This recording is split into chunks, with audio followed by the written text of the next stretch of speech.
కొత్త ఆటోనగర్లో మావోయిస్టులు అరెస్టైన ప్రాంతంలో సీసీ కెమెరాలు కనిపించడం లేదు.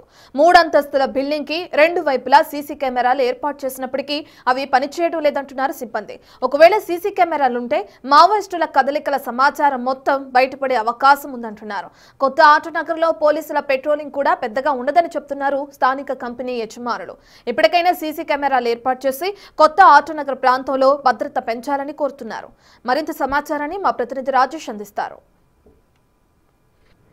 రాష్ట్ర వ్యాప్తంగా సంచలనంగా మారిన విజయవాడ ఆటోనగర్ మావోయిస్ట్ అరెస్టులకు సంబంధించినటువంటి విషయంలో నిన్న అయితే అరెస్ట్ చేశారు. కానీ అసలు ముందు ఏం జరిగింది, బిఫోర్ ఏం జరిగింది, తర్వాత ఏం జరిగిందని ఒకసారి విశ్లేషిస్తే కనుక ప్రస్తుతం నిన్న అరెస్ట్ చేసినటువంటి ఆ ప్రాంతంలోనే నిన్నాను. కొత్త ఆటోనగర్ అంటారు. ఇదంతా కూడా ఇండస్ట్రియల్ ఏరియా. ఇండస్ట్రీకి సంబంధించినటువంటి చిన్న ఇండస్ట్రీలు, పెద్ద ఇండస్ట్రీలు కూడా ఇక్కడ ఉంటాయి. ఇక్కడ మావోయిస్టులు ఆటోనగర్లోని ఈ భవనాన్ని, ఈ ప్రాంతాన్ని ఎంచుకోవడానికి ప్రధాన కారణం ఏంటంటే ఇక్కడ మీకు కనబడుతుంది కదా, బిల్డింగ్ ఎదురుగానే చాలా చిన్న చిన్న ఇండస్ట్రీస్ ఉంటాయి. ఇక్కడ పనిచేసే వాళ్ళు ఇక్కడ స్థానికులతో పాటు ఇతర రాష్ట్రాలు, బీహారు, ఛత్తీస్గఢ్, ఒరిస్సా, జార్ఖండ్, ఇతర రాష్ట్రాల నుంచి కార్మికులను తెప్పించుకుని వాళ్ళకి ఇక్కడే స్థానికంగా ఉపాధి, ఇక్కడే షెల్టర్ ఇచ్చి వాళ్ళతో పనులు చేయించుకుంటారు. ఈ నేపథ్యంలో ఇలాంటి ప్రాంతాన్ని ఇతర రాష్ట్రాల కూలీలు, కార్మికులు ఇక్కడ పనిచేస్తున్నారు కాబట్టి ఇక్కడ షెల్టర్ తీసుకోవడం ద్వారా ఎవరికి అనుమానం రాదనేది మావోయిస్టుల ప్లాన్గా కనబడుతుంది. దానిలో భాగంగానే ఈ నెల నవంబర్ 1న ఇక్కడికి వచ్చినట్టు ఈ బిల్డింగ్ రెంట్కి తీసుకున్నట్టుగా పోలీసులు నిర్ధారించారు. అంతేకాదు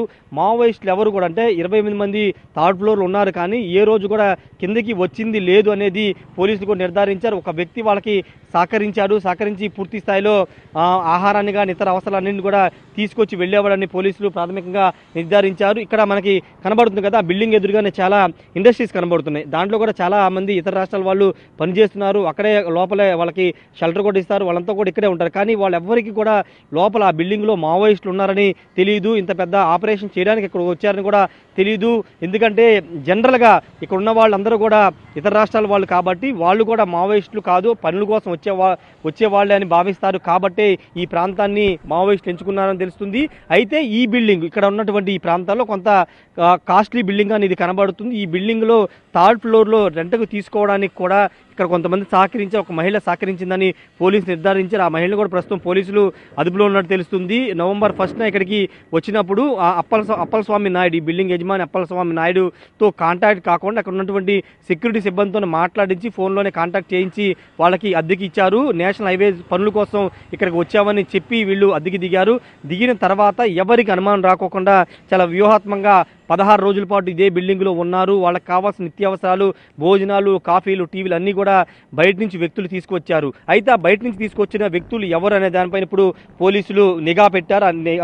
ఎవరు వాళ్ళకి సహకరించింది, 15-16 రోజుల పాటు ఇక్కడ ఉన్నప్పటికీ ఎలాంటి సమాచారం బయట రాకుండా వాళ్ళకి సహకరించిన వ్యక్తులనే ఎవరు అనే దానిపైన పోలీసులు విచారణ చేపట్టినటువంటి పరిస్థితి. మొత్తం కూడా ఇండస్ట్రియల్ ఏరియాని కాబట్టి ఎవరికి అనుమానం రాదు. కాబట్టే ఈ ఆటోనగర్లోని కొత్త ఆటోనగర్ ప్రాంతాన్ని ఎంచుకున్నారు.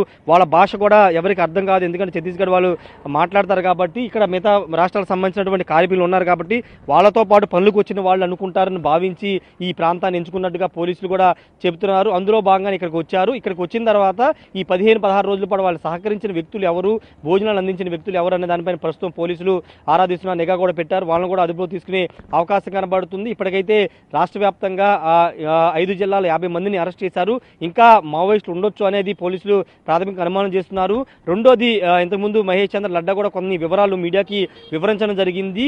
ఆంధ్రప్రదేశ్లోని విజయవాడ లేకపోతే ఈ కోస్టల్ ఏలూరు కానీ, కాకినాడ కానీ, విజయవాడ ఎన్టీఆర్ జిల్లాను ఎంచుకోవడానికి ప్రధాన కారణం ఏంటంటే ఛత్తీస్గఢ్లో కొంత అక్కడ ప్రభుత్వ ఒత్తిడి కానీ కొంత నిఘా ఎక్కువ కావడంతోనే ఛత్తీస్గఢ్ నుంచి ముందుగా తెలంగాణకి వెళ్లాలని భావించారు. కానీ అక్కడ కూడా సెక్యూరిటీ కొంత ఎక్కువగా ఉండడం, రెండోది అక్కడ ఇబ్బందికర పరిస్థితులు ఎదురవుతున్న నేపథ్యంలో ఆంధ్ర ప్రాంతాన్ని ఎంచుకున్నారని మహేష్ చంద్ర లడ్డా కూడా వివరించారు. దానిలో భాగంగానే హిడ్మా, నిన్న ఎన్కౌంటర్లో చనిపోయిన హిడ్మా కానీ, దేవ్జీకి సంబంధించినటువంటి అనుచరులు, వాళ్ళకి సంబంధించిన సెక్యూరిటీ సిబ్బంది ముందుగా విజయవాడకు వచ్చారు. విజయవాడలో సేఫెస్ట్ ప్లేస్గా ఉన్నటువంటి ఆటోనగర్, ఇక్కడ కార్మికులుగా వస్తే ఎవరు గుర్తుపడరు కాబట్టి ఈ ప్రాంతాన్ని ఎంచుకుని ఇక్కడ ఇల్లు అద్దెకి తీసుకుని ఉన్నారనేది పోలీసులు కూడా నిర్ధారించారు. హిడ్మాని ఇక్కడ ముందుగానే ఇక్కడ అదుపులో తీసుకుని అక్కడ మారేడుమిల్లి తీసుకెళ్లి ఎన్కౌంటర్ చేశారని కొంతమంది ఆరోపిస్తున్నారు, పౌర సంఘాలు ఎంత ఆరోపిస్తున్నారు. దాంట్లో కూడా వాస్తవం లేదని చెప్తున్నారు. హిడ్మాకి సంబంధించినటువంటి ఆపరేషన్ గత కొన్ని రోజులుగా జరుగుతుంది. దానిలో భాగంగా హిడ్మా ఎన్కౌంటర్ జరిగిందని చెప్తున్నారు. ప్రస్తుతం నిన్న అరెస్ట్ అయినటువంటి 50 మంది, మొత్తం 5 జిల్లాలు అరెస్ట్ అయినటువంటి 50 మందిలో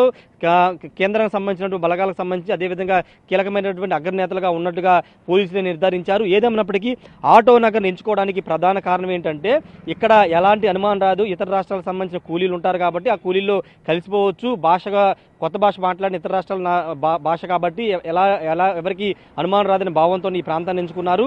రెండోది ఇక్కడ వారికి సహకరించిన వ్యక్తులు ఎవరనే దానిపైన ఈ రోజు రేపట్లో క్లారిటీ వచ్చే అవకాశం కనబడుతుంది. ఆ కోణంలో కూడా పోలీసులు అయితే విచారణ జరుపుతున్నారు. కెమెరా పర్సన్ సురేంద్రతో రాజేష్, బిగ్ టీవీ, విజయవాడ నుండి.